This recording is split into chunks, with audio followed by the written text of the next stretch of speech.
देव सर्वसंपन्न तस्मै श्री गुरवे हरिपुरुष जगद्बंधु महाउद्धार चारिहस्त चंद्रपुत्र हाकित प्रभु प्रभु प्रभु हे अनंतानंद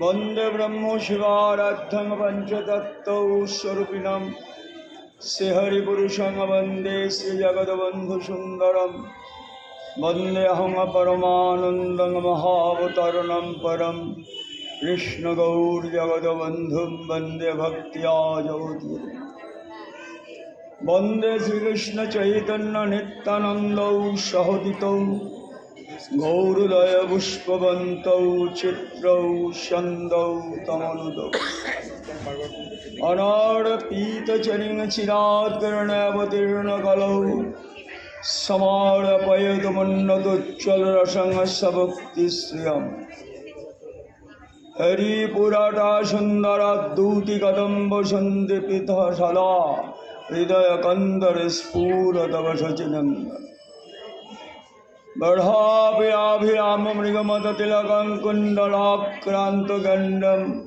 कञ्जाक्षं कम्बुकण्ठं स्मितशुभगमुखं स्वाधरणस्तु वेणुश्यामं शान्तं त्रिभङ्गं रविवरवसनभूषिताङ्गवैजयन्ता वंदे वृंदावनस्थं जुगतिशतप्रीतं ब्रह्मगोपालवेशम् आजनुलम्बितभुजौ कनकावदातौ सङ्केततनैकपितरौ कमलायताक्षौ विश्वम्भरौ द्विजवरौ जुगधर्मपालौ वन्दे जगत्प्रियकरौ करुणावतारौ नमो श्रीकालसत्ताय जगन्नाथसुताय सवृत्ताय सपुत्राय सकलत्राय ते नमः तुलसीकाननं यत्र यत्र पद्मवनानि च पुराणपठनं यत्र तत्र सन्निहितरि तत्रैव गंगा यमुना सिन्धुश्चैव सरस्वती सर्वाणि तीर्थानि वसन्ति तत्र यत्र चोदरकथाप्रसङ्गः मुखं करोति वाचालं पङ्गुं लङ्घयति यत्कृपातमहं वन्दे परमानन्दमाधवम् वंशकल्पतरुर्भस्य कृपा सिन्धुभ्येव च पतितानां पावनेभ्यो वैष्णवेभ्यो नमो नमः। भक्तिशास्त्र भागवत सार करो विरतना शुक्ति शुद्ध भक्ति भाव सुनीलमय श्री श्री हरि पुरुष प्रभु जगद्बंधु सुंदरस्य श्रीलेखनी पशुतं महावाक्यं शेषिधाय श्रीमद्भागवत पाठ सुविनीय काशी कांची कांतवंते तारावती मथुरादि नाना तीर्थदे पर्यटने द्वादशी पुण्य तादे पुण्यादे पुण्य श्रीमद्भागवत कथाय श्रवण एकदा नैमिषारण्यगत वैकुण्ठ विस्तृत पुण्य सकल जनगण मान्य भृगुनंदन शौनिक आदि षष्ठ शस्त्र ऋषि श्रुता रोमहर्ष नंदन श्री नंद नंदन श्री चरण परायण परम कारुण्य श्रुतमुनि भक्ता एदिके ब्रह्म शापग्रस्त सदा हृदय त्रस्त त्यक्तेन्द्रिय प्रस्थ गंगा तीरस्थ चक्रवर्ती महाराज परीक्षित श्रोता परमहंस चूड़ामणि भक्तकुल मुकुटमणि परम कृपाल सुखदेव गोस्वामी चरण भक्त श्री शुकुवाच नारायण नमस्कृतं नरं चैव नरोत्तमं देवीं सरस्वतीं व्यासं ततो जयमुदीरये।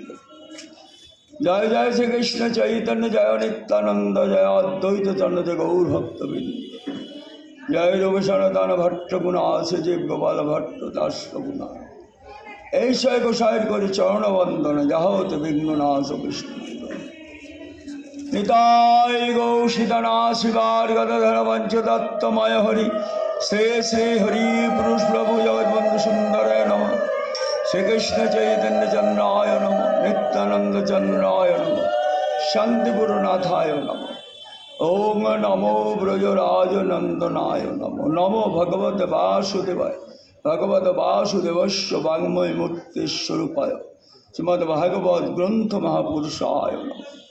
বৈষ্ণবেভ্যো নমো ব্রাহ্মণেভ্যো সত্রিগণেভ্যো সজ্জনগণেভ্যো মাতৃগণেভ্যো নমঃ। হরি ওম তৎসৎ, হরি ওম তৎসৎ, হরি ওম তৎসৎ। জয় জগৎবন্ধু।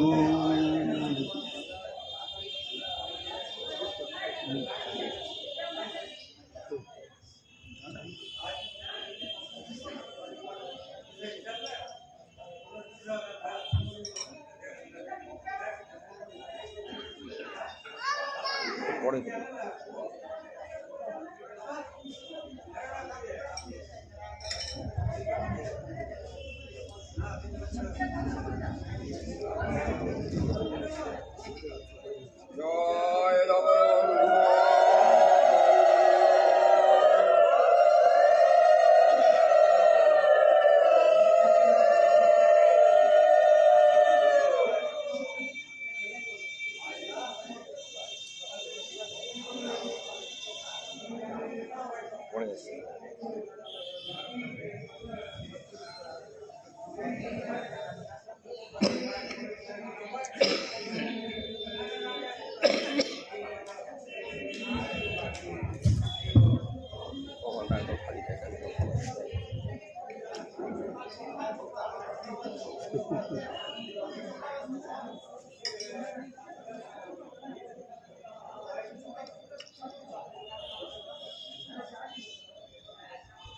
বন্দে শ্রীকৃষ্ণ চৈতন্য নিত্যানন্দ সহোদিত গৌরদয় পুষ্পবন্ত চিত্র সন্দৌ তমনুদ।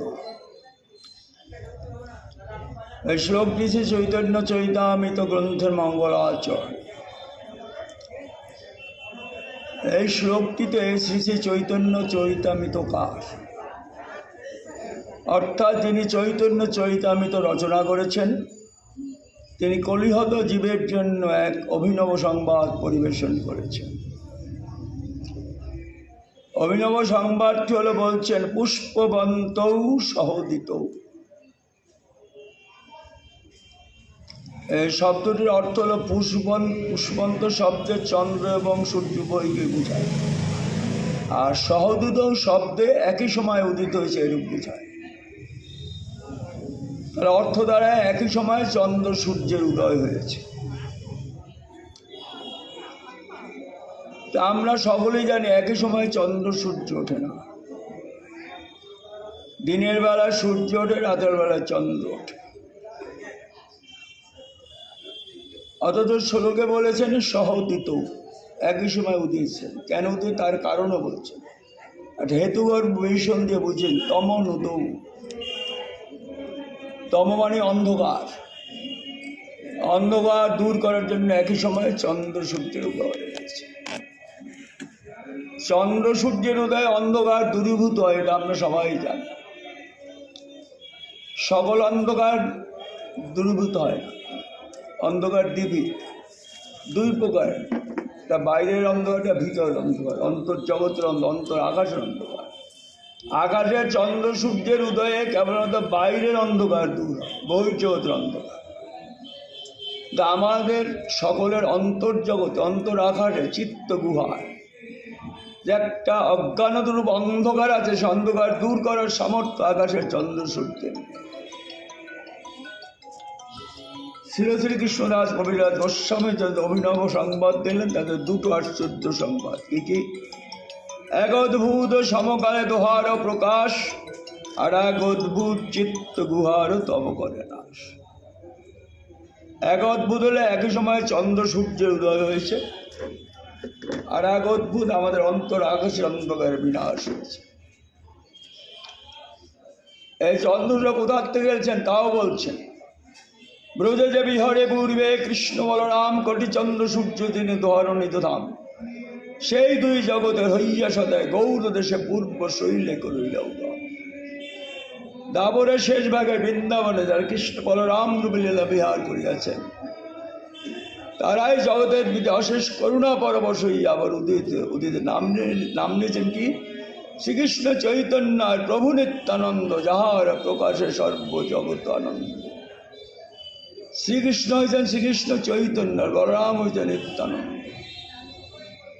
এই দুই ভাই চন্দ্র সূর্যের ন্যায় যুগপৎ উদিত হয়ে জীবের অন্তর আকাশের অন্ধকার বিনাশ করছে। অন্ধকার দূর হওয়াটাই বড় কথা না,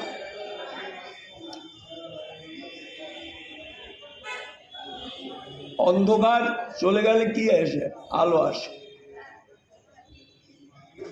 অন্ধকারে যা দেখতে পাই না, আলোতে তা দেখা যায়। অন্ধকার দূর করে বড় কথা না, তার সাথে আরেকটা, দুই ভাই হৃদয়ের খালি অন্ধকার, দুই ভাগবত সঙ্গে করার সাক্ষাৎকার। এটা আসল সংবাদ।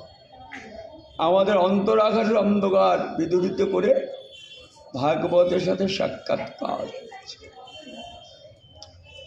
সাক্ষাৎকার শব্দটি তাৎপর্যপূর্ণ। দেখার সাক্ষাৎ অর্থ এক নয়। দেখাটাকে বলে বাইরের পরিচয়, আর সাক্ষাৎ করলে অন্তর সাথে অন্তর পরিচয়। ভাগবতের সাথে জীবের অন্তর সাথে নিবিড় সম্পর্ক স্থাপন করেছে। দুই ভাগবত কি? এক ভাগবত বড় ভাগবত শাস্ত্র, আর এক ভাগবত ভক্ত ভক্তি রসপাত। এক ভাগবত হলো শাস্ত্র গ্রন্থ ভাগবত, আর এক ভাগবত কাকে বলছেন? ভক্তকে।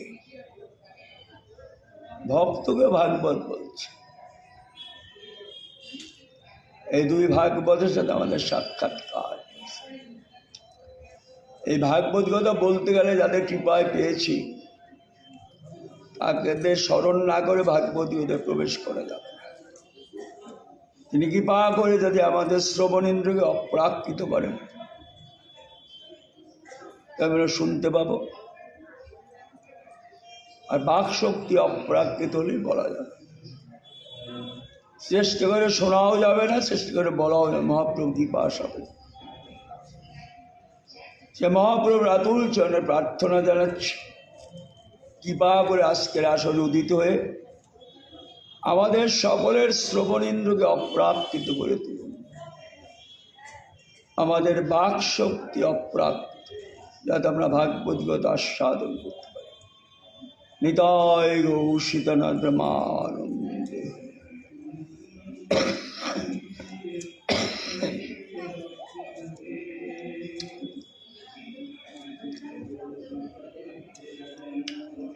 ভগবানের লীলা কথা হলো ভাগবত।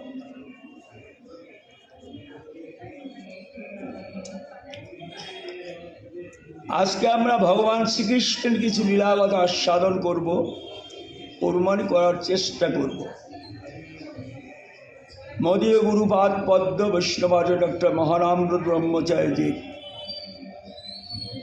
গ্রন্থ ভাষণ অবলম্বনে।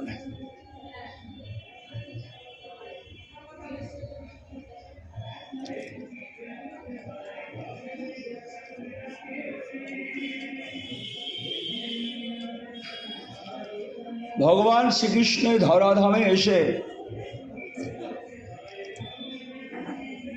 চারটি ভূমিতে লীলা করেছে।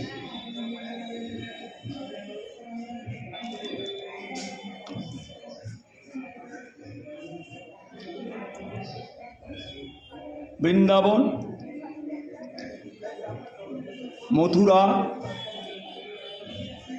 কুরুক্ষেত্র, দ্বারকা, চারটি ভূমিতে তিনি লীলা করেছেন। চারটি ভূমিতে যেন চারজন ব্যক্তি।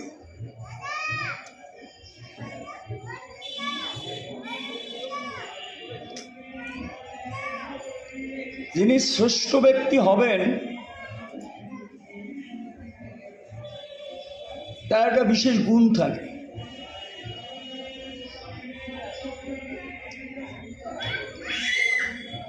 তার স্বভাবটি হতে হবে ধীর।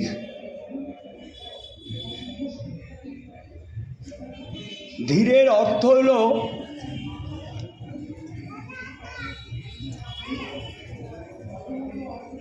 বিকারের হেতু থাকা সত্ত্বেও যিনি বিকারগ্রস্ত নন,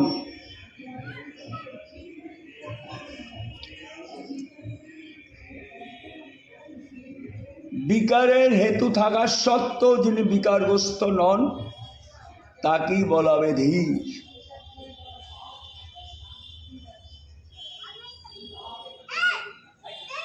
হরি বল।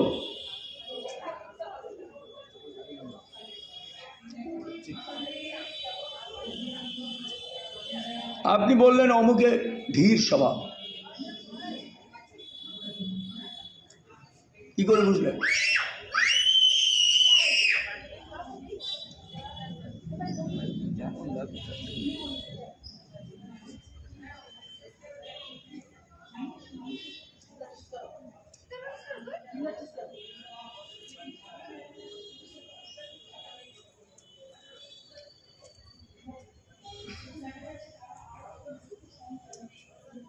অমুকে স্বভাবটি ধীর,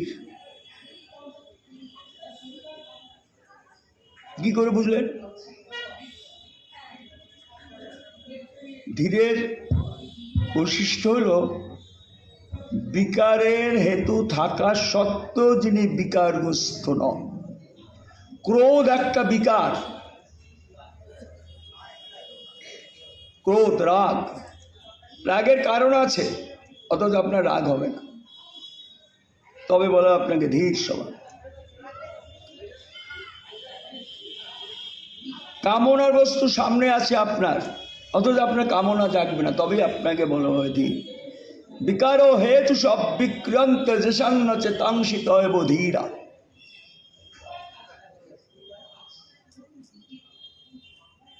এই কৃষ্ণ ছিলেন ধীর স্বভাবের।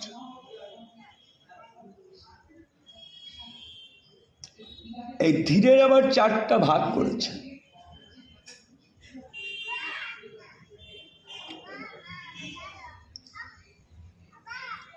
ধীর ললিত, ধীর শান্ত, ধীর উদাত্ত, ধীর উদ্যত।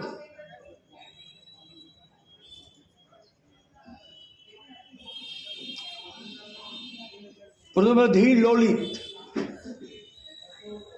কৃষ্ণ যখন বৃন্দাবনে, তখন তাকে বলা হয় ধীর ললিত নায়ক।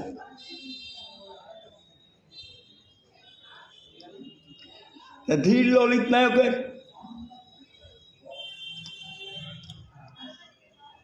কার সাথে তুলনা করা যাবে না, শ্রীকৃষ্ণ স্বয়ং নিজে। কিরকম বলছেন? পুরুষ যোষিত কিংবা স্থাবর জঙ্গম সর্বচিত্তাকর্ষক সাক্ষাৎ মন্মথ মদন। এই শ্রীকৃষ্ণ ধীর। মথুরায় যখন শ্রীকৃষ্ণ, তখন তাকে বলা হয় ধীর শান্ত। ধীর শান্ত কিরকম? যেমন মহাভারতের যুধিষ্ঠির ধীর শান্ত না। কুরুক্ষেত্রে ধীর উদাত্ত। উদাত্তগণ গীতার কথা বলছেন, তাই বল ধীর উদাত্ত নায়ক। আর দ্বারকায় ধীর উদ্যত নায়ক। ধীর উদ্যত নায়ক কিরকম? অর্জুনের মতো। এই চারটা ভূমিতে শ্রীকৃষ্ণ লীলা করেছে। অশেষে বিশেষ করে রসের চর্বণ।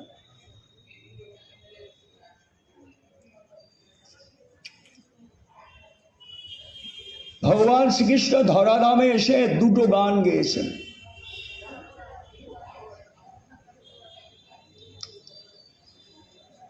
একটা বাঁশির গান, একটা গীতার গান।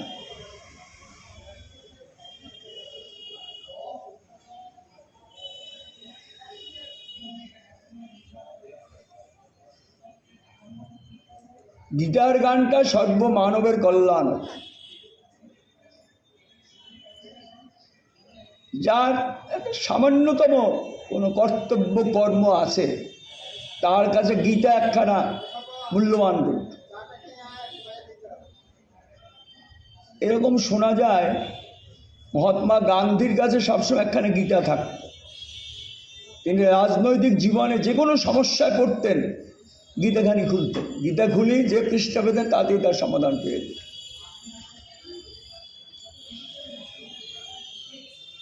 যার সামান্যতম কর্তব্য বোধ আছে তার কাছে গীতা একখান অমূল্য গ্রন্থ।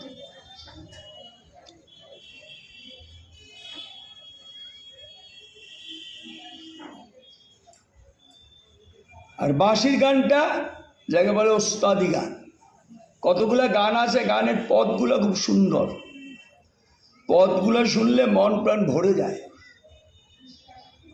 আবার কতগুলো গান আছে গানে খুব পদ বেশি নেই, দুই এক তিনটে শব্দের ভিতর একটা পদ, কিন্তু কি সুরের লহরী, সুরের মূর্ছনা ঘন্টার ঘন্টা চলছে। ওই তিনটা শব্দ রাধা চলো তো পেরি, এর উপরে চলছে ভিন্ন তাল ভিন্ন রাগ, যেমন ওস্তাদি গান, এটা সকলের জন্য। তা বৃন্দাবন লীলাটি সেই।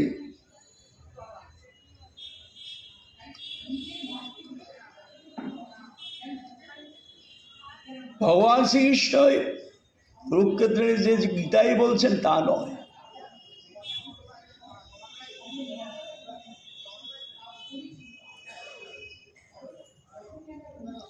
এই কুরুক্ষেত্র লীলায়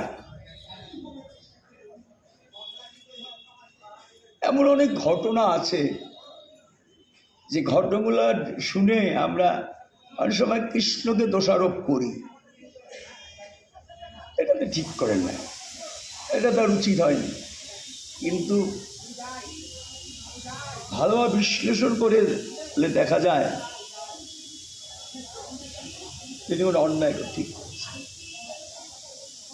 গীতায় বলছেন যদা যদা হি ধর্মস্য গ্লানির্ভবতি ভারত অভ্যুত্থানমধর্মস্য তদাত্মানং সৃজম্যহম পরিত্রাণায় সাধুনাং বিনাশায় চ দুষ্কৃতম ধর্ম সংস্থাপনার্থ সম্ভবম এই যুগে যুগে।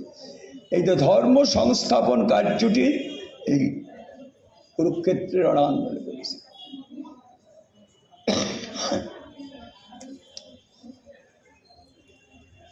পুত্রের অনেক কাজ আমরা মনে করি কৃষ্ণ ঠিক করেননি, তার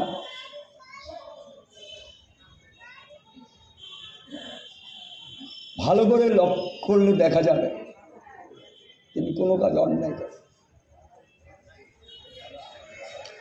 আচ্ছা, এ বিষয়টি পরে আসবে, আগে গীতার গানের কথা বলছিলাম।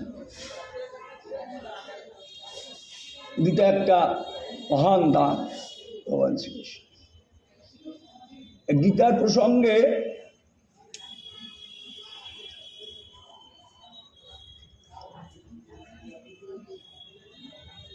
আমাদের গুরুপাদ পদ্ম বৈষ্ণবাচার্য ডক্টর মহানাম ব্রহ্মচারীজির একটা ঘটনা স্মরণ পথে এসেছে। আপনারা অনেকেই জানেন আমার গুরু মহারাজজি 1933 সালের দ্বিতীয় বিশ্ব ধর্ম সম্মেলনে যোগদান করেছিলেন, চিকাগোয় অনুষ্ঠিত।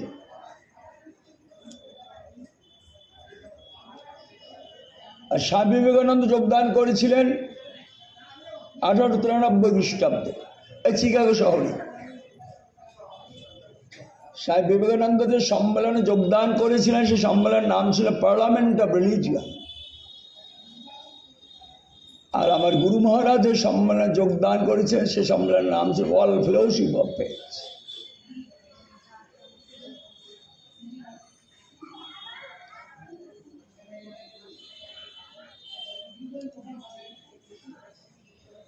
আমার গুরু মহারাজ 3 মাসের ভিসা নিয়ে গেছিলেন, যাকে বলে টুরিস্ট ভিসা।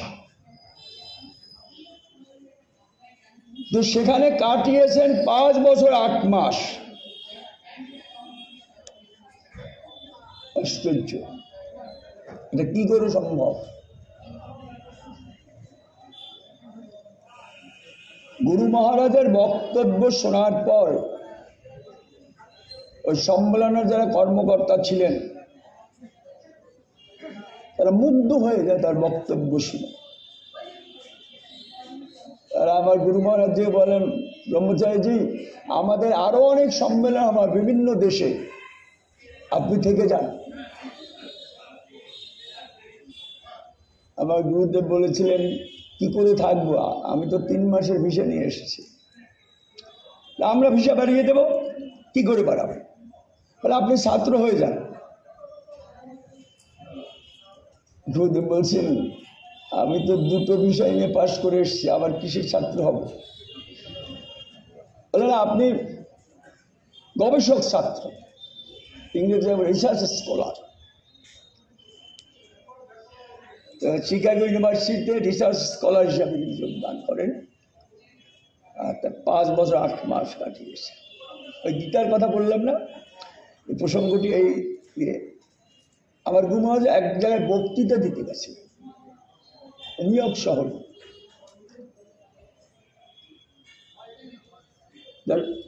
সভা শুরু হবে বিকেলে।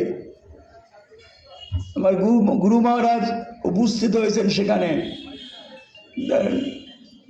12টা-1টার দিকে। অনেকক্ষণ বসে আছেন। কিছুক্ষণ পরে ওই সংস্থার ওদের একটা বিরাট লাইব্রেরি ছিল। লাইব্রেরিয়ান এসে বলছেন ব্রহ্মচারীজি, আপনাকে দেখছি অনেকক্ষণ ধরে বসে আছেন, তা আপনার সভা শুরু হতে তো অনেক সময় আছে, চলুন আমাদের একটা লাইব্রেরি আছে আপনাকে দেখাই। এই বলে লাইব্রেরি দেখালেন। বিভিন্ন দেশে বিভিন্ন ভাষার বিভিন্ন লেখকের ওদের বইপত্র সব দেখালেন। দেখাতে দেখাতে অনেকক্ষণ পরে বললেন চলুন এবার আপনাদের ইন্ডিয়ান সেকশনে যাই। সব ভারতীয় লেখক, ভারতীয় কৃষ্টি, ভারতীয় সাহিত্য, এর উপরে বিভিন্ন গ্রন্থ লাগবে, বিরাট দেখলেন। গুরুদেব নিজে বলছেন যে বিদেশে ভারতীয় সাহিত্য বা ভারতীয় লেখকের এত গ্রন্থ দেখে মনটা ভরে গেল।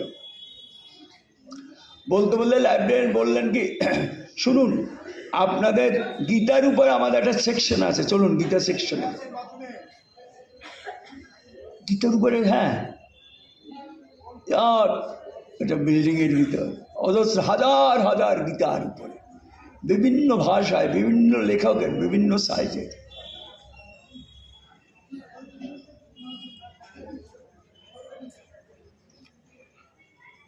গুরুদেব ঘুরু দেখলেন।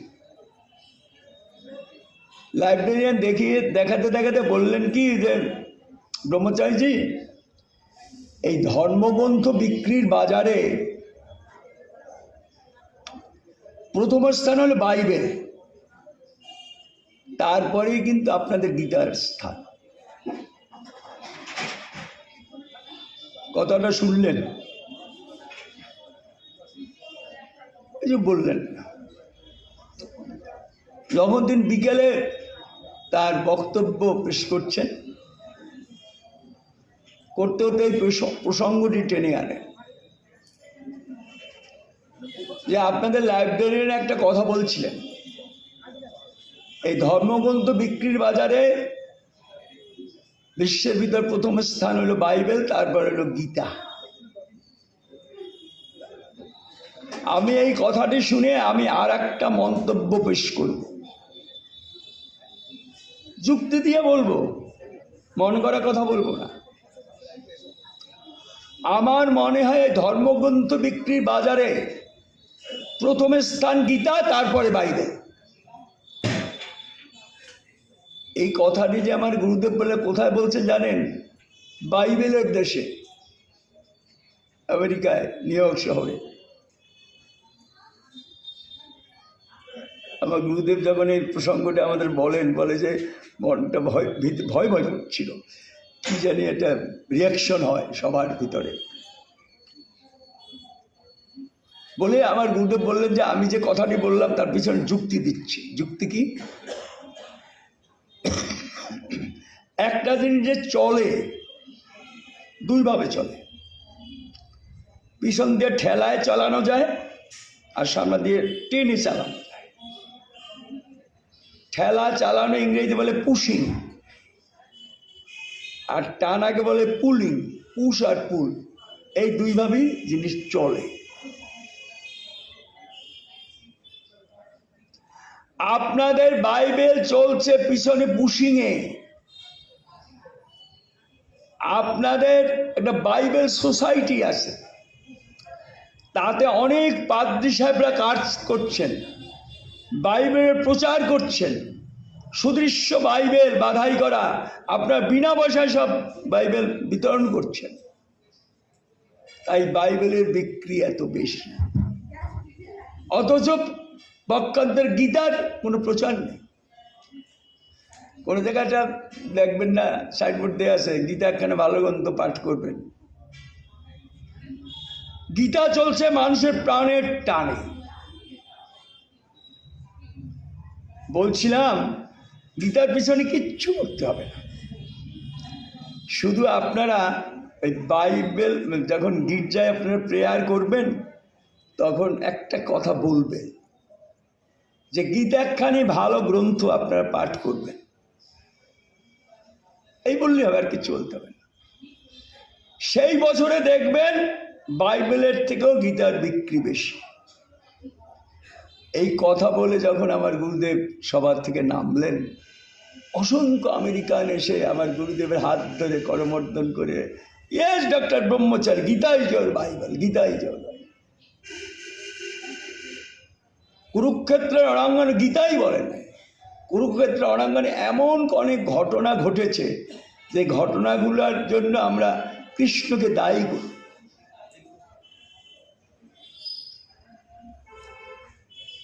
এই যে কুরুক্ষেত্রের যুদ্ধটা হচ্ছে, যুদ্ধের জন্য অনেকেই মনে হয় কৃষ্ণের জন্য যুদ্ধ হয়েছে, কৃষ্ণের চেয়ে যুদ্ধ বন্ধ করতে পারতেন।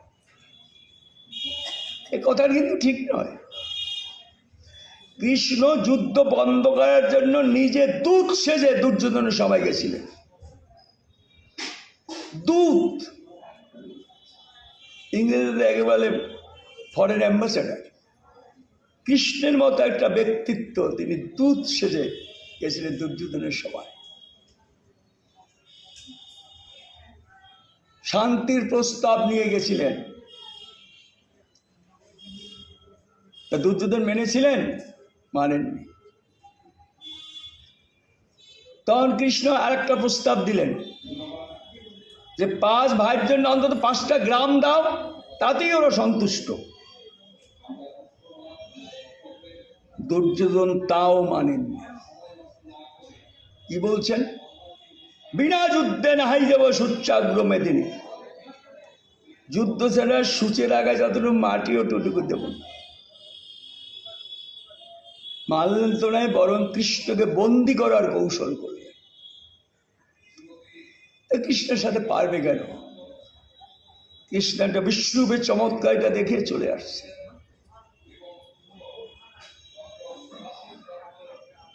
যখন যাচ্ছেন,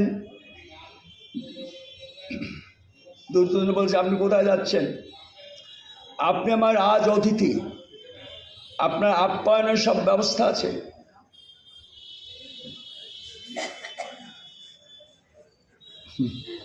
কৃষ্ণ ফিরে তাকিয়ে বলছেন, দুর্যোধন শোনো, মানুষ মানুষের কাছে আতিথ্য স্বীকার করে দুটি কারণে, একটা প্রীতির টানে, একটা ঠেকায় পড়ে। এই দুটো কারণের একটা কারণও তোমার সাথে নেই। তোমার সাথে প্রীতির সম্পর্ক নেই আর ঠেকায় পড়ে নেই, তো কোথায় যাবেন? যাবো আমার ভক্তগৃহে। কোথায় গেছিলেন জানেন? বিদুরের গৃহে। বিদুর, কৃষ্ণ ভক্ত বিদুর। বিদুরের গৃহে যখন উঠল তা প্রায় মধ্যাহ্নকালে। বিদুর পত্নী সবেমাত্র স্নান করে এসছে, বিদুর ঘরে ছিল না। স্নান করে এসে ঘরে দেখেন শ্রীকৃষ্ণ। কৃষ্ণকে দেখে বিদুর পত্নী কি করবেন বুঝতে পারছেন না, কি করতে বিমূঢ় হয়ে গেলেন। কৃষ্ণ তার গৃহে এসছে, কি করবে তো কল্পনা করতে পারছে না কৃষ্ণ যে তার গৃহে আসবেন। ভিজে কাপড় ছেড়ে যে একটা শুকনো কাপড় জড়িয়ে অবসর পাচ্ছে না। আর কৃষ্ণ এসে বলছেন, আমার ভীষণ খিদে পেয়েছে। বিদুর পত্নী কোন রকমের কাপড় দিয়ে একটা ঢাকা দিয়ে কৃষ্ণকে পাশে বসিয়ে খাওয়াবে। কি খাওয়াবে? ঘরে কিচ্ছু নেই, ঘরে কিচ্ছু নেই। হঠাৎ মনে পড়লো তার স্বামী কয়েকটা পাকা কলা এনেছিলেন, সে কলাগুলো নিয়ে এলো। কলাগুলো নিয়ে কৃষ্ণের বদন কমলে তাকিয়ে কি কাজ করতে পারছে না, কি করছে বুঝতে পারছে না, কলাগুলো ছুলে ছুলে ভিতরের অংশটা ফেলে দিচ্ছে, আর বাইরের কলার যে উপরের ভাগটা ছোলা সেইটা কৃষ্ণের মুখে দিচ্ছে। আর কৃষ্ণ কি করছেন, সেই ভক্তের দেওয়া কলার খোসা আদরে আনন্দে গ্রহণ করছেন। সেই সময় বিদুর ঘরে এসছে বাইরের থেকে, বিদুর বলতে যাবে, কৃষ্ণ ইঙ্গিতে পারেন না, বলো না। তো প্রেমের সেবা, ভালোবাসার সেবা, ভক্তের কাছে ভগবান এই ব্যাপার। তাই তো বলছেন যমদ ভক্ত সমে চলন্তনাল কৃষ্ণ ভক্ত লাগে খায়, ভক্তের কিঙ্কর দিচ্ছে। এত ভক্তকে ভালোবাসে। কুরুক্ষেত্রের যুদ্ধ ঠিক হয়ে গেলে হবেই। এখন দুই পক্ষের ভিতর একটা জল্পনা কল্পনা চলছে। কি চলছে? যে কৃষ্ণ কোন দিকে যাবে, কারণ কৃষ্ণ যে দিকে যোগ দেবে সেই দিকটা ভারী হয়ে যাবে। কৃষ্ণ বুঝে একদিন অর্জুন আর দুর্যোধনকে ডেকে বললেন কি, কালকে সকালে তোমরা এসো আমার কাছে, যে আগে আসবে তার মনোবাসনা আগে পূর্ণ করবে। দুর্যোধনে আগে গেলেন, দেখ কৃষ্ণ শুয়ে আছে, কৃষ্ণের শিওরের পাশে গিয়ে বসছে। একটু পরে অর্জুন এলেন, অর্জুন এসে কৃষ্ণের চরণ প্রান্তে বসছে, বসে চরণে হাত বুলাচ্ছে।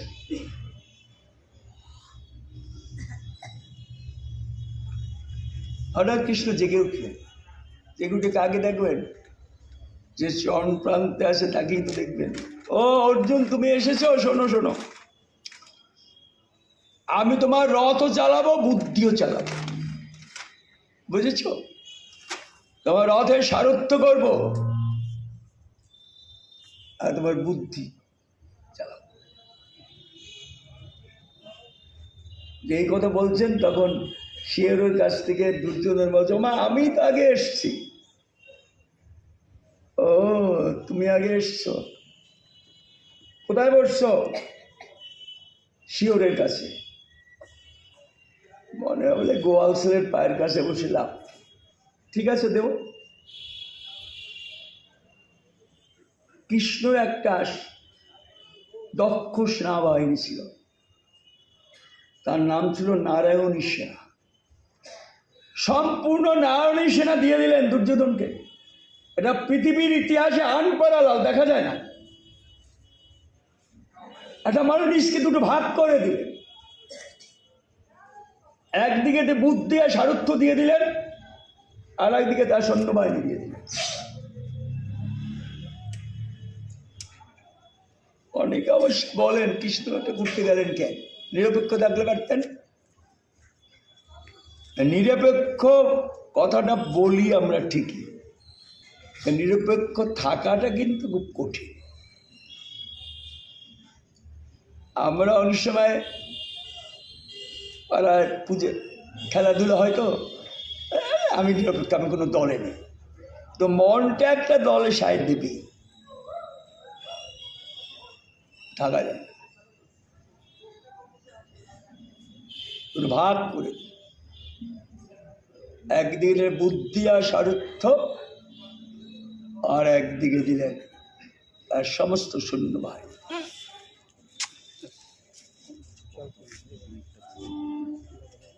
এই কুরুক্ষেত্রের অনাঙ্গনে এমন কিছু ঘটনা ঘটে যার জন্য আমরা অনেক সময় কৃষ্ণকে দোষারোপ করি, কাজটা ভালো করে। তা আসল জিনিসটা যদি আমরা ভালো বুঝতে পারি তাহলে দোষারোপ। কৌরবদের সেনাপতি ছিলেন ভীষ্ম, একটা উজ্জ্বল চরিত্র। কিন্তু এই উজ্জ্বল চরিত্রের পাশে কতগুলো কলঙ্কও কিন্তু আছে। কি কলঙ্ক?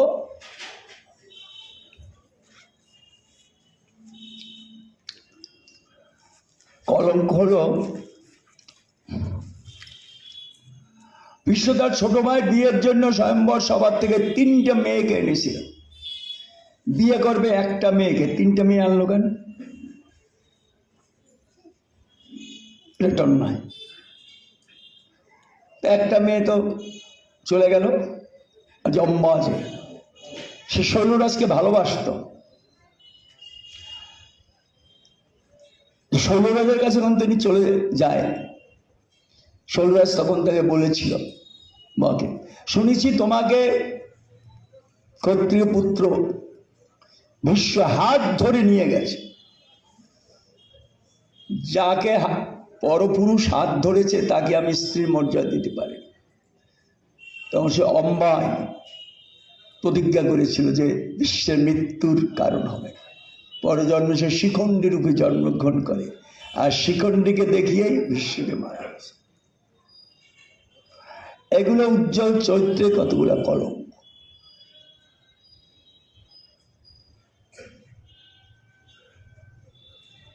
আরো এরকম আছে কলঙ্ক।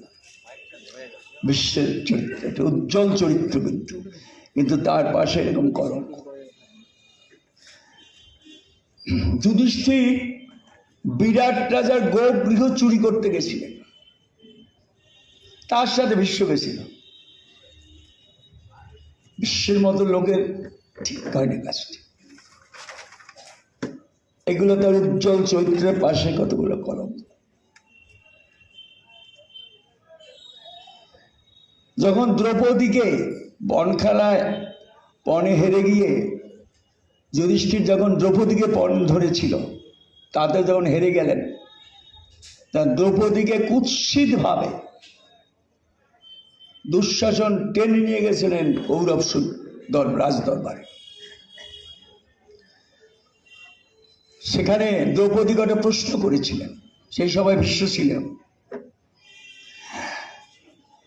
যে যুধিষ্ঠির যদি নিজেই পণে হেরে গিয়ে থাকে তবে তো তার আর পণ দেওয়ার অধিকার থাকে না। যুক্তিযুক্ত প্রশ্ন। আর একটা বলছেন যে আমার তো 5 জন স্বামী, একজন স্বামী আমাকে কি করে পণ ধরে? এটাও যুক্তিযুক্ত কথা।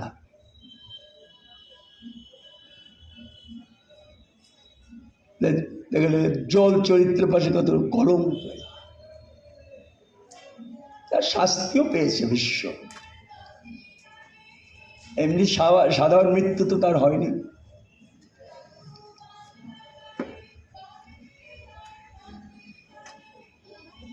যে কুরুক্ষেত্রের যুদ্ধে এরকম অনেক ঘটনা আছে।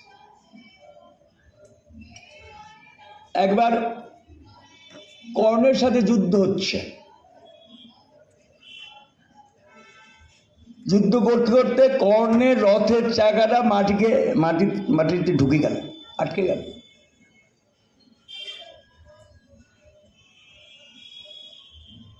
তখন অর্জুন একটু ইতস্তত করছেন, এই সময় বাণ ছোড়াটা ঠিক হবে কিনা।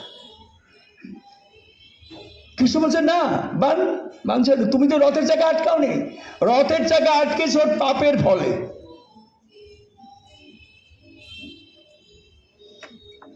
কৃষ্ণ বলে অর্জুন বাণ ছুড়ে তাকে বের করেছে। ঠিক ওই সময় কর্ণ অনেক ভালো ভালো বাণ জানত, যে বাণ ছুড়ে দুর্যোধনকে মেরে ফেলতে পারত, কিন্তু তিনি পারেননি। কেন? তার পিছনে কারণ হলো গুরুর অভিশাপ। পরশুরামের কাছে অস্ত্রবিদ্যা শিখেছিল কর্ণ। পরশুরাম ব্রাহ্মণ ছাড়া কাউকে অস্ত্রবিদ্যা শিক্ষা দিতেন না। কর্ণ মিথ্যা পরিচয় দিয়ে অস্ত্রবিদ্যা শিখেছিল।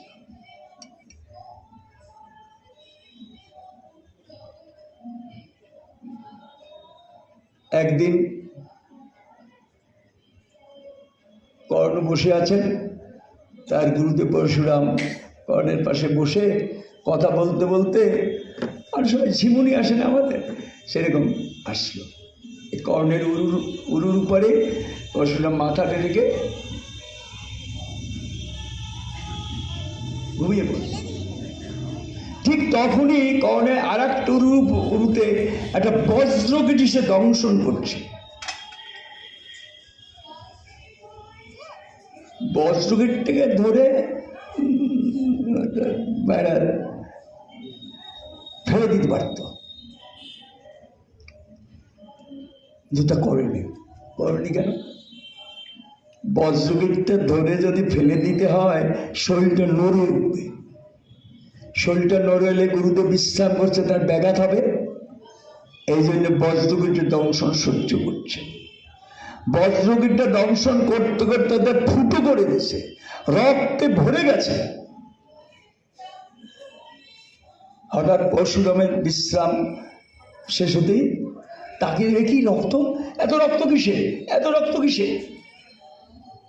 তখন কর্ণ বলল যে একটা বজ্রগীট এসে আমাকে দংশন করেছিল, সেই বজ্রগীটের দংশনের রক্ত। তো বজ্রগীট তাড়িয়ে দিতে তো পারলে না? হ্যাঁ, তাড়িয়ে দিতে পারতাম, তো তাড়াতে গেলে না আমার শরীরটা নড়ে উঠতো, তাতে আপনার বিশ্রামের ব্যাঘাত হতো, তাই আমি তাড়াতে পারিনি।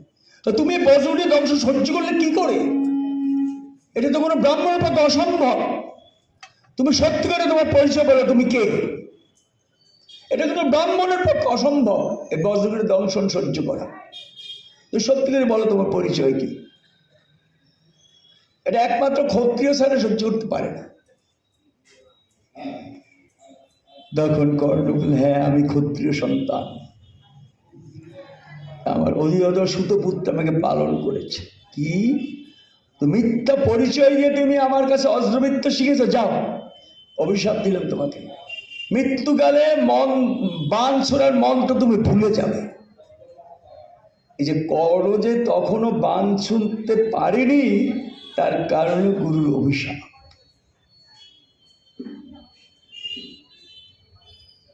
এখন প্রশ্ন হল, কর্ণের রথের চাকা আটকে গেলেন কেন? তারও কারণ আছে।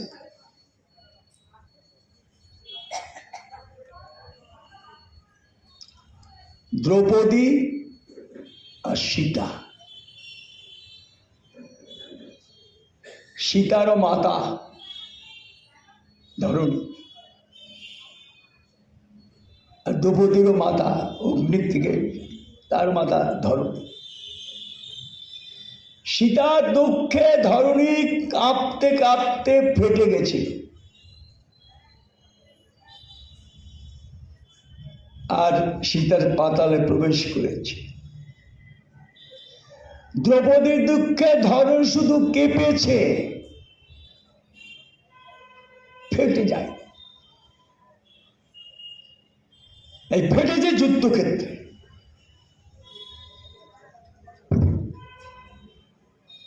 যুদ্ধক্ষেত্রে ফেটেছে, সে ফাটার ভিতরে রথের চাকা আটকে গেল। সব ঘটনার একটা একটা কারণ। এই কুরুক্ষেত্রের যুদ্ধের সব থেকে বেদনাদায়ক ঘটনা হলো অভিমন্যু বধ। অভিমন্যু হল অর্জুনের পুত্র।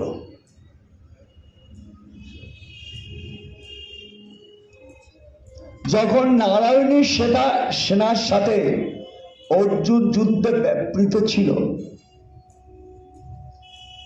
যুদ্ধক্ষেত্রতে একটু জায়গা না, বিরাট জায়গা। তখন দ্রোণাচার্য একটা যুদ্ধের কৌশল চক্রব্যূহ তৈরি করে, জানে অর্জুন ওখানে ব্যস্ত আছে, এখানে একটা চক্রব্যূহ তৈরি করবে, একটা যুদ্ধের কৌশল। চক্রব্যূহ তৈরি করে পাণ্ডবদের বলল, কে পারো আসো। চক্রব্যূহ তো ভেদ করা সবাই জানে না। পাণ্ডবদের কেউ, দৃষ্টি ভীম কেউ জানে, অর্জুন তো ছিল না, অর্জুন ছিল অন্যত্র। যুধিষ্ঠির বলছে কে পারে চক্রব্যূহ ভেদ করো? কেউ পারে না। সেখানে ছিলেন অর্জুনের পুত্র অভিমন্যু। অভিমন্যু আমি পারি।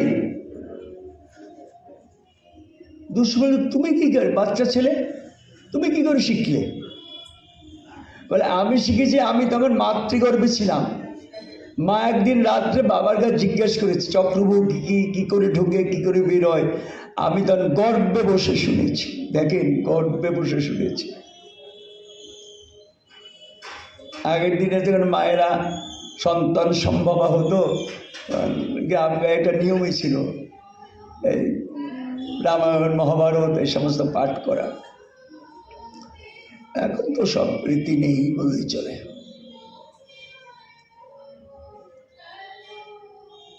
যুধিষ্ঠির বলল তুমি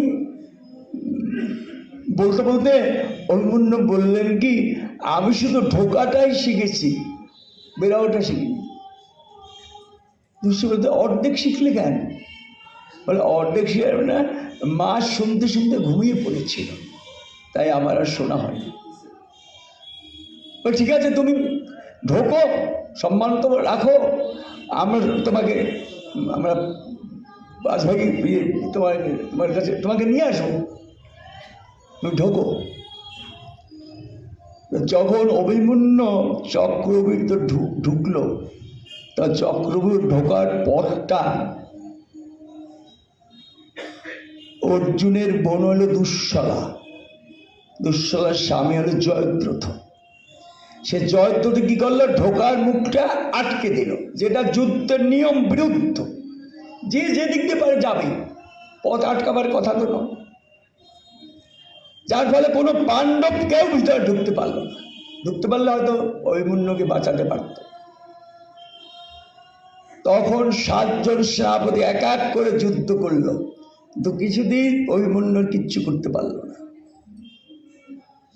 তখন 7 জনে মিলে একত্রে যুদ্ধ করে তাকে মেরে ফেলছে, যেটা যুদ্ধের একদম নিয়ম বিরুদ্ধ।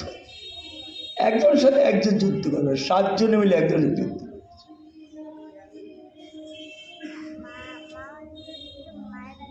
সন্ধ্যার সময় যখন অর্জুন ফিরে এসে শুনল যে তার পুত্রকে এইভাবে মারা হয়েছে, সাথে সাথে অর্জুন প্রতিজ্ঞা করলেন কাল সূর্যাস্তের বিধে আমি জয়দ্রথকে মেরে ফেলবো, নতুবা আমার নিজের জীবন অগ্নিতে বিসর্জন দেব।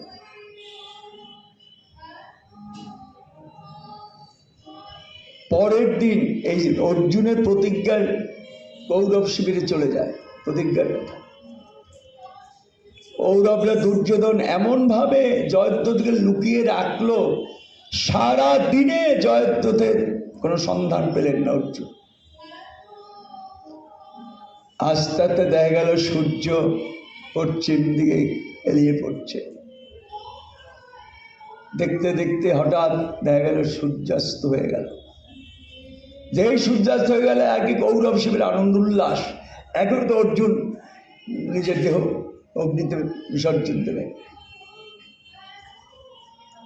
অর্জুন সাথে সাথে প্রতিজ্ঞা মতো বাণ দিয়ে একটা অগ্নিকুণ্ড জ্বালালেন, অগ্নিকুণ্ডে ঝাঁপ দিতে যাবে। একটু দূরে কৃষ্ণ ছিলেন। কৃষ্ণ এগিয়ে এসে বললেন অর্জুন তুমি তো ঝাঁপ দেবে তোমার প্রতিজ্ঞা মতো, তো তোমার গান্ডীবটা রেখে যাচ্ছ কেন? ওই গান্ডীবটা কেউ চালাতে পারবে না, তাই বলছিলাম গান্ডীবটা নিয়েই ঝাঁপ দাও। অর্জুন ধর গান্ডীবটা হাতে নিয়ে ঝাঁপ দিতে, যেই ঝাঁপ দিতে যাবে সাথে কৃষ্ণ বলছে অর্জুন ওই দেখো আকাশে সূর্য আর ওই দেখো জয়দ্রথ। ঘটনাটা কি হলো? ঘটনাটা কি হলো জানেন? কৃষ্ণ অর্জুনকে এত ভালোবাসেন, তাই ভাবলেন আমার ভক্ত এইভাবে অকালে চলে যাবে, কিছুতেই মানতে পারলেন না। তাই কি করেছিলেন? চক্র দিয়ে সূর্যটাকে ঢেকে রেখেছিলেন, তাই সূর্যাস্ত মনে হয়েছিল। যেই গান্ডিব নিয়ে ঝাঁপ দিতে যাচ্ছে সাথে চক্রটা সরিয়ে দিল, আকাশে সূর্য দেখা গেল।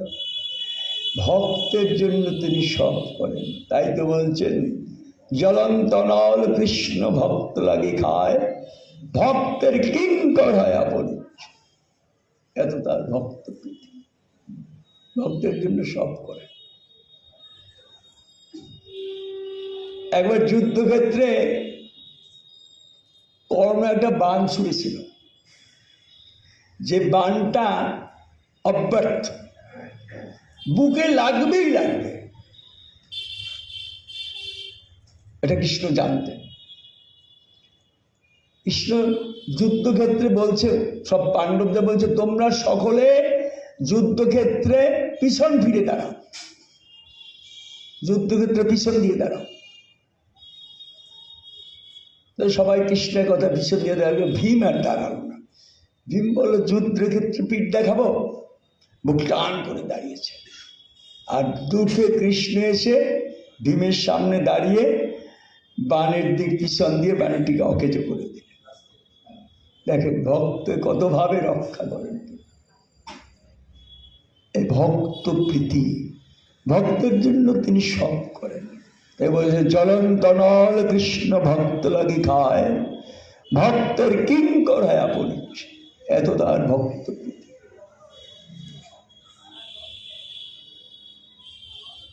একদিন দুর্যোধন পিতামহ ভীষ্মের কাছে এসে বলে, পিতামহ আপনি কি যুদ্ধ করছেন?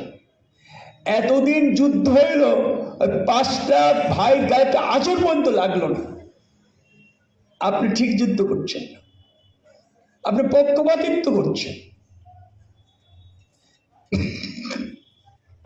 তুমি আমাকে এত বড় কথা বলতে পারলে? আগে পক্ষপাতিত্ব করছে, জানো আমি রোজ 10,000 করে সৈন্য মারছি ওদের।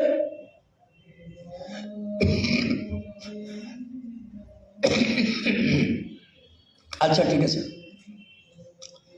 আমি আজকে 5টা বাণ মন্ত্রপুত করে রাখবো, কালকে 5টা বাণ দিয়ে পঞ্চ পাণ্ডব আমি শেষ করে দেব। এই সংবাদ যখন পাণ্ডব শিবিরে চলে গেল না, পঞ্চ পাণ্ডব সহ কৃষ্ণ সবাই চিন্তিত হয়ে পড়লেন।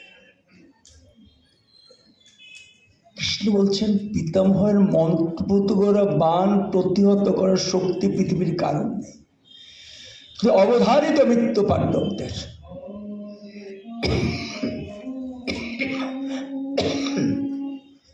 কৃষ্ণ তো পাণ্ডবদের ভালোবাসেন, কি করে রক্ষা করবেন? অর্জুনকে ডেকে বললেন, অর্জুন শোনো,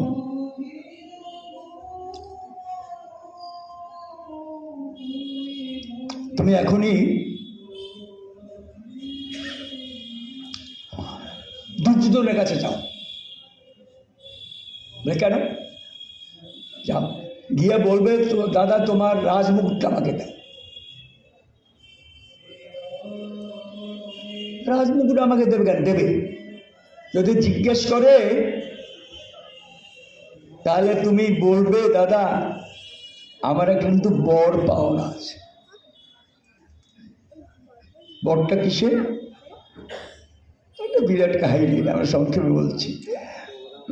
পাণ্ডবরা যখন বনে ছিল না, দুর্যোধন বিভিন্নভাবে ওদের হেনস্থা করার জন্য চেষ্টা করত। মাঝে মাঝে বড় বড়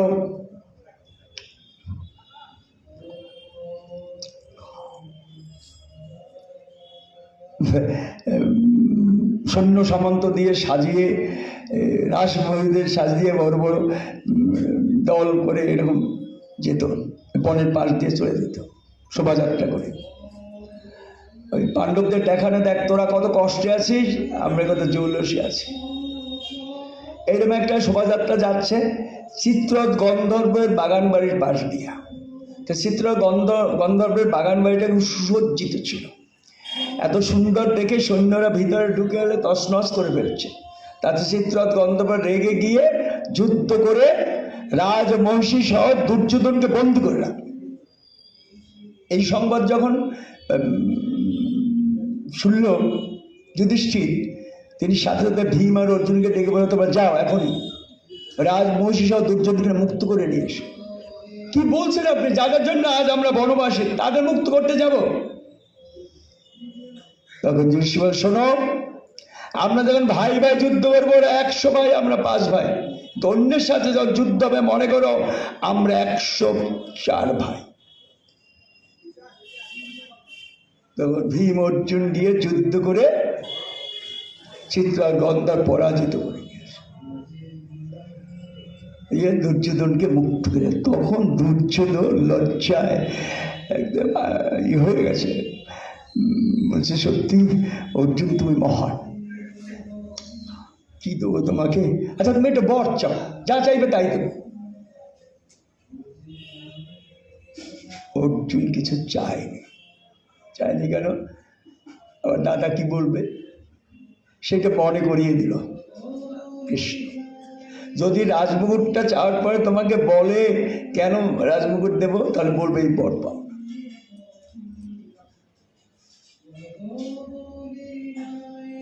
যুধিষ্ঠির কাছে বললো, দাদা তোমার রাজমুকুটটা দেবো। ও রাজমুকুট, আচ্ছা আচ্ছা আচ্ছা নিয়ে যাও। রাজমুকুটটা নিয়ে, আর কৃষ্ণ তখন বললো, তুমি এই রাজমুকুটটা পরে তুমি সন্ধ্যার সময় যাবে। সন্ধ্যার সময় গিয়ে পিতামহ ভীষ্মের কাছে বলবে যে পিতামহদের 5টি বান আপনি মন্ত্রপুত রেখেছেন, ওইটা আমাকে দিয়ে দেন। আপনি মারবেন কেন? আমাদের হাতে মৃত্যু। তোমাকে দেখতে অনেকটা দুর্যোধনের মতো। তো রাজমুকুট পরে যখন গেছেন সন্ধ্যার দিকে আলো আধারে, তখন পিতামহ কিছু বুঝতে পারেননি, মনে করছে দুর্যোধনই। বান 5টা দিয়ে দেন, বান 5টা নিয়ে আসছে। এদিকে যুদ্ধ আরম্ভ হয়ে গেছে। পরের দিন যুদ্ধ আরম্ভ হতে দুর্যোধন দৌড়ে চলে আসছে। পিতামহ আপনি বসে আছেন, এখন এই যুদ্ধ আরম্ভ হয়েছে। বলে বসে থাকবে কি করো? তুমি তো বান 5টা কালকে নিয়ে গেলে। আমি নিয়ে গেছি? বলে হ্যাঁ, তুমি এলে রাজমুকুট পরে বান নিয়ে গেলে না? বলে আমার রাজমুকুট তো অর্জুন নিয়েছে। তখন পিতামহ ভীষ্ম বলে, এত বড় স্পর্ধা, আমার সাথে চতুরতা করেছ। সেদিন এমন যুদ্ধ করলেন পিতামহ যে বানে বানে অর্জুনের দেহ ক্ষতবিক্ষ রক্তাক্ত করে দিলেন। অর্জুনের ত্রাহি ভাব এসে গেল। অর্জুন দেখছে আর কিছুতেই সে কৃষ্ণকে ডেকে বলছেন, মধুসূদন আমাকে বাঁচাও, আমাকে বাঁচাও। কৃষ্ণ তো সামনে থাকে না, অর্জুন থাকে পিছনে। কৃষ্ণই অর্জুনের ক্ষতবিক্ষত রক্তাক্ত দেহ দেখে ভীষণ রেগে গেলেন। রেগে গিয়ে কি করবেন, কিছু হাতে তো কোনো অস্ত্র নেই, ঝাঁপিয়ে পড়লেন নিচে। নিচে একটা ভাঙা রথের চাকা নিয়ে ভীষ্মকে মারতে গেলেন। যেই মারতে গেলেন, ভীষ্ম কি করলেন, জয়শঙ্খ বাজিয়ে দিলেন। যেই জয়শঙ্খ বাজিয়ে যুদ্ধ বন্ধ হয়ে গেল।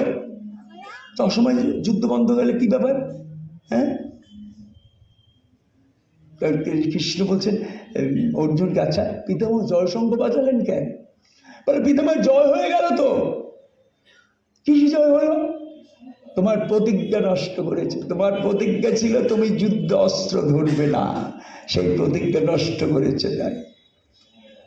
তাই কৃষ্ণ বলছেন আমি বুঝতে পারিনি। দেখেন, ভগবান ভক্তের জন্য সব করে। তাই বলছে জ্বলন্ত নল কৃষ্ণ ভক্ত লাগে খান। সেই সরসজ্জায় থেকে ভীষ্ম বলছিলেন, ঠাকুর এও কি সম্ভব? আমি পারি তোমার প্রতিজ্ঞা নষ্ট করতে? এটা কখনো নয়। তুমি ভাবলে ভক্তের প্রতিজ্ঞা থাক, আমার প্রতিজ্ঞা যাক, তবে এটা সম্ভব। ভক্তকে এত ভালো, ভক্ত প্রীতি ছড়িয়ে আছে সমস্ত যুদ্ধ। ভক্তের জন্য সব করে। তাই বলছে জ্বলন্ত নল কৃষ্ণ ভক্ত লাগি খায়, ভক্তের কিং করে আপনি। একবার দুর্যোধন দুর্বাসা মুনিকে অনেক শপথ করে ধরে বাড়িতে আনেন। বাড়িতে এনে বেশ ভালো করে সেবা টেবা করা, অনেক স্বর্ণমুদ্রা দান টান করে বললেন কি, আমার ভাইরা আছেন বনবাসে, তাদের কাছে আপনি একদিন যাবেন আর কৃতার্থ হবেন আপনার দর্শনে। তবে যাবেন যে সন্ধ্যার পরে যাবেন। সন্ধ্যার পরে যেতে বলছেন কেন জানেন? দ্রৌপদী সূর্যের বরে একটা অন্ন পাত্র পেয়েছিল, যে অন্ন পাত্রের অন্ন দ্রৌপদী না খাওয়া পর্যন্ত শেষ হবে না। আর দ্রৌপদী এখানে সন্ধ্যা পর্যন্ত দেখেন অতিথি অভ্যাগত খাদ্য পান, সবাইকে পেট ভরে খাওয়ায়। তাই বলছেন সন্ধ্যার পরে। দুর্বাসা মুনি 10,000 শিষ্য নিয়ে হাজির হয়েছে। হাজির হয়ে বলছেন, যুধিষ্ঠিরকে বলছেন, যুধিষ্ঠির আমি প্রায় 10,000 শিষ্য নিয়ে এসেছি, আমরা স্নানানিক করে আসি, তুমি আমাদের খাওয়ার ব্যবস্থা করো, সেবার ব্যবস্থা করো। যুধিষ্ঠির পঞ্চপাণ্ডব সহ একেবারে দুশ্চিন্তা পড়ে গেল। সর্বনাশ, দ্রৌপদীর খাওয়া হয়ে গেছে, অন্নপাত্র শূন্য, এখন কি করে এদের আমি আপ্যায়ন করবো? উপায় না দেখে মধুসূদন, মধুসূদন তুমি কোথায় আছো, আমাদের রক্ষা করো। দ্বারকায় ছিলেন মধুসূদন, হঠাৎ পাণ্ডবদের ডাকে তাড়াতাড়ি চলে সেই দ্রৌপদী, দ্রৌপদী আমার ভীষণ খিদে পেয়েছে, এত দূর থেকে এসেছে, আমার খেতে দাও। দ্রৌপদী, ভালো কথা বলছো, আমরা এখন এদের আমাদের অতিথি সেবা কি করে করবো তার চিন্তা তোমাকে ডেকেছি, আর তুমি বলছো তোমার ক্ষুধা পেয়েছে, আমার কাছে কিচ্ছু নেই, আমার পাত্র শূন্য। দেখো না, ভালো করে খুঁজে দেখো না পাত্রটা, শূন্য কিছু নিশ্চয়ই আছে। বলে কিচ্ছু নেই। আরে ভালো করে খুঁজে দেখো না। খুঁজতে খুঁজতে একটা শাকের দানা পেলে, দাও ওইটাই আমাকে দাও, ওইটা দিলেই হবে, আমার ওইটাই আমার ক্ষুধা নিবৃত্তি হবে। ওই শাকের দানাটা মুখে নিয়ে এক গ্লাস জল খেয়ে একটা তুষ্টির ঢেকু দিল, যেই দিল তাতে কি হলো জানেন? ওই যে সব শিষ্যরা আহ্নিক করতে বসছে না, আহ্নিকের পর সবাই পেট চাপে, আরে এ কি খেলাম, পেট তো ভরা। দুর্বাসা মুনি বলে, আমারও তো পেট ভরা ভাই, আর গিয়ে কাজ নাই, লজ্জায় পড়ে যাব, কিছু খেতে পারবো না। দেখেন ভক্তের জন্য ভগবান কি করেন, ওই একটা শাকের দানা খেয়ে সমস্ত দুর্বার শিষ্যদের পেট ভরিয়ে দেন। এইভাবে ভক্তের জন্যে, তাই বলে চলন্ত নল কৃষ্ণ ভক্ত লাগি খায়, ভক্তের কিং করে আপনের চেয়ে। এই যে ভক্ত প্রীতিকতা, কুরুক্ষের রণাঙ্গনেও এই ভক্ত প্রীতির যে কত কাহিনী, ঠিক ভক্তের জন্য তিনি সব, ভক্তকে এত ভালোবাসে, ভক্ত কিন্তু সে ভক্ত চিত্ত অহংকার দেখলে তাও সহ্য করে।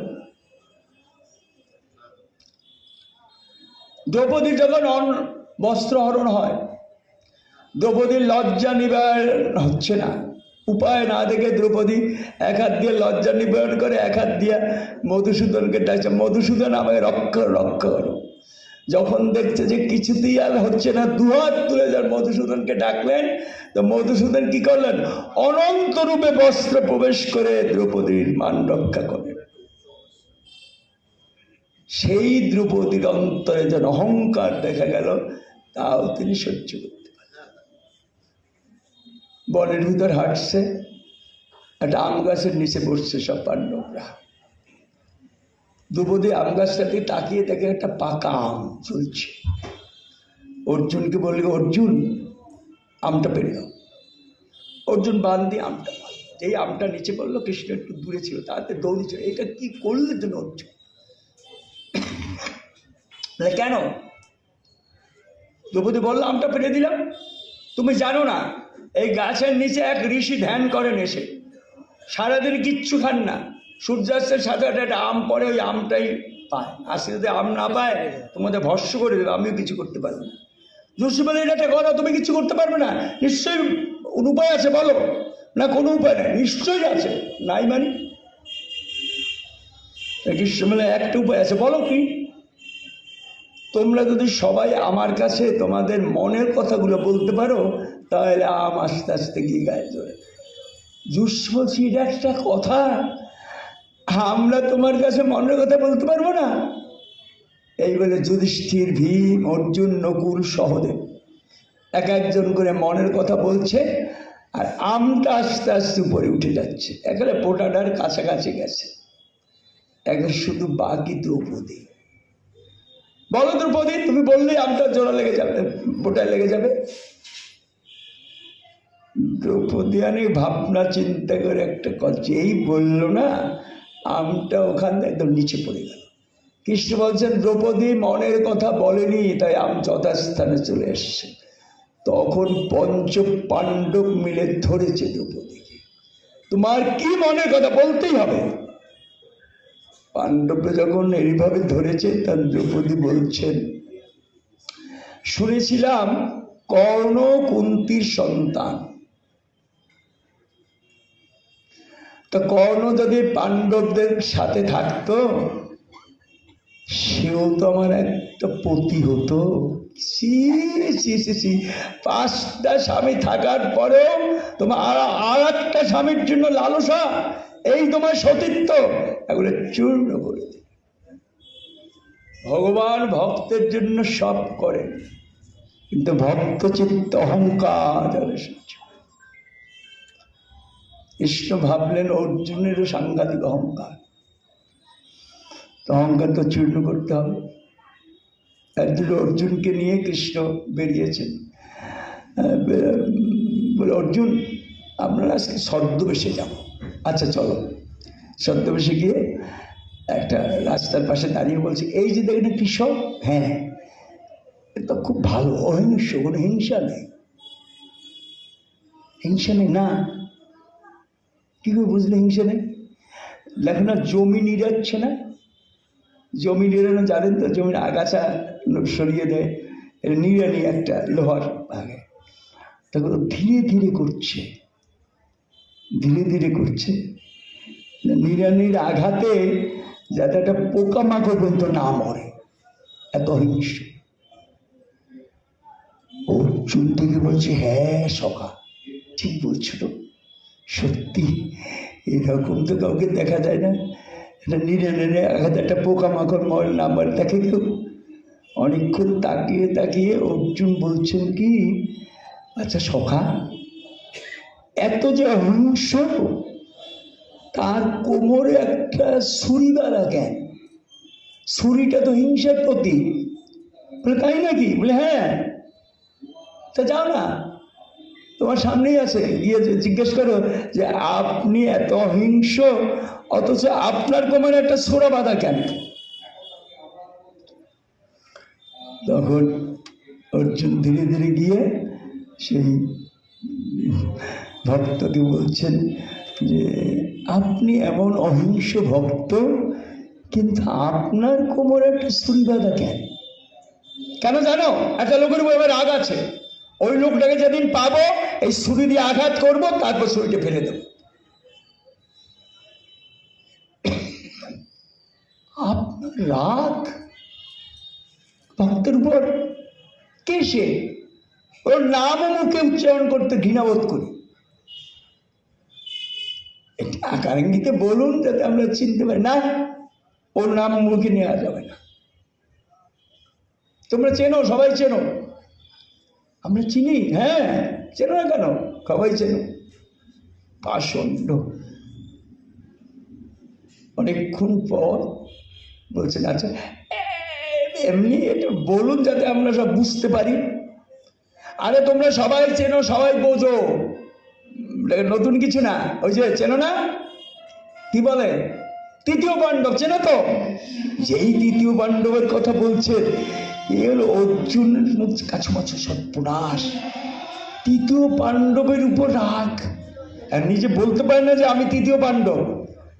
বলছে আচ্ছা তৃতীয় পাণ্ডব আপনার কি করেনি বলো? তোমরা এই দেশে আছো, তোমরা দেখো না আমার ঠাকুরের কুসুম কোমল চরণ, যে চরণ গোপীদের বক্ষে লাগলে, বক্ষে রাখলে মনে হয় চরণে কত না লাগছে। আর ওই পাষণ্ডটা আমার ঠাকুরকে দিয়ে ঘোড়া চালিয়েছে, এই যুদ্ধক্ষেত্রে নামিয়েছে, কত কাজ করেছে। ওই পাষণ্ডটাকে যেদিন পাবো এই ছোরা দিয়ে আঘাত করবো, তারপর ফেলে দেব। শুনে না অর্জুনের চিত্তে যত অহংকার সব চূর্ণ হয়ে গেল। এত ভালোবাসে ভগবান, ভক্তকে ভালোবাসেন, ভক্তের জন্য সব করেন। ভক্ত চিত্ত অহংকার সহ্য করেন, এত ভক্ত প্রীতি তার।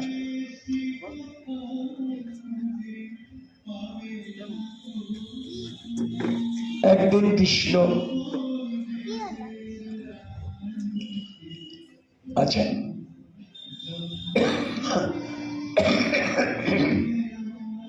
ভাবছেন বসে বসে, এটা অহংকার নিয়ে তো থাকা যাবে না। একটা অহংকার সত্য ভাবা, আর একটা অহংকার